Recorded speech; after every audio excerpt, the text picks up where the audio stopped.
paquet d'accords, les cantons divisés sur la double majorité.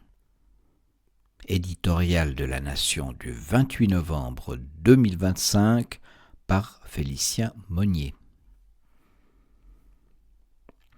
La conférence des gouvernements cantonaux, CDC, s'est prononcée en faveur du paquet d'accords entre la Suisse et l'Union européenne, tel que négocié par le Conseil fédéral.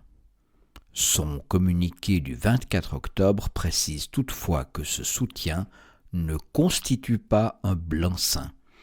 Les cantons entendent être associés au processus mis en place, autant en politique fédérale qu'internationale. Nous ignorons si cette requête dissimule un reproche à l'encontre du Conseil fédéral d'avoir insuffisamment consulté les cantons durant les négociations.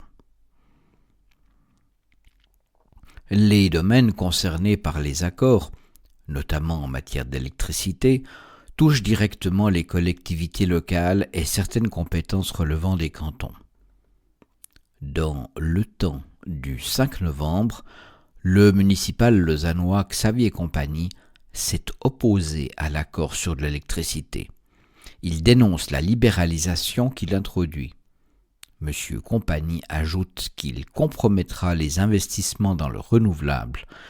D'autres villes suisses partagent la position lausannoise. Les cantons ne sont toutefois pas unanimes. Schwyz, Nidwald, Schaffhouse et le Tessin ont refusé d'accepter la prise de position de la CDC. Le clivage est plus marqué sur la question de la soumission du paquet au référendum facultatif, à la majorité simple ou obligatoire à la double majorité du peuple des cantons. Les cantons romans sont favorables au référendum facultatif, à la majorité simple. Le débat est en revanche beaucoup plus vif dans l'opinion alémanique sur fond de l'initiative Boussole soutenue par la Ligue vaudoise. Uri, Schwyz, Obwald, Nidwald, Glaris, Zug, Schaffhouse, l'Argovie, Appenzell-Rhodes intérieur et le Tessin demandent un référendum obligatoire. La CDC ne craint pas l'incohérence. Quitte à demander d'être consultés dans l'application des accords, les cantons pourraient commencer par demander la double majorité. Elle permettrait à leurs citoyens de s'exprimer en tant que tels. Ce refus de la consultation populaire dénote une conception technocratique du fédéralisme, qui craint les scrutins populaires même lorsqu'ils sont conçus pour préserver les souverainetés cantonales. La Weltwoche du 12 novembre relate qu'en Suisse centrale, des législatifs cantonaux sont les lieux de menées contre la CDC entre volonté d'en sortir ou d'en couper les financements. La présence de Schaffhouse, de l'Argovie et du Tessin, aux côtés des cantons de Suisse centrale, connus pour leur opiniâtreté anti-européenne, est surprenante. Il révèle les fractures que cette question suscite outre-Sarine au sein du PLR. Dans les 3 gouvernements concernés, la voix de ses représentants est nécessaire à l'UDC ou à la Lega pour obtenir une majorité de 3 ministres.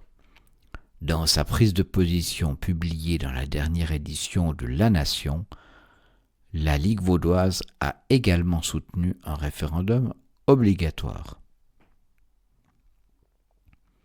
Nous reconnaissons qu'une interprétation littérale de la Constitution n'impose pas de soumettre le paquet au vote de la double majorité.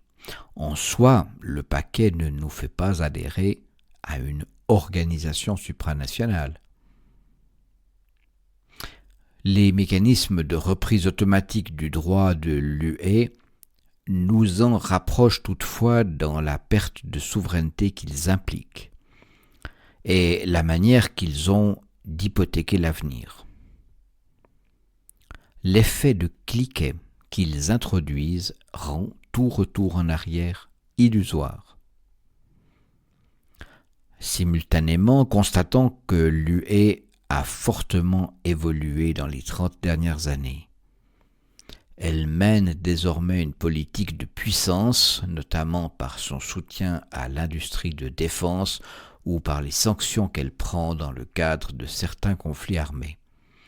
Elle entend bien jouer un rôle géopolitique de premier plan.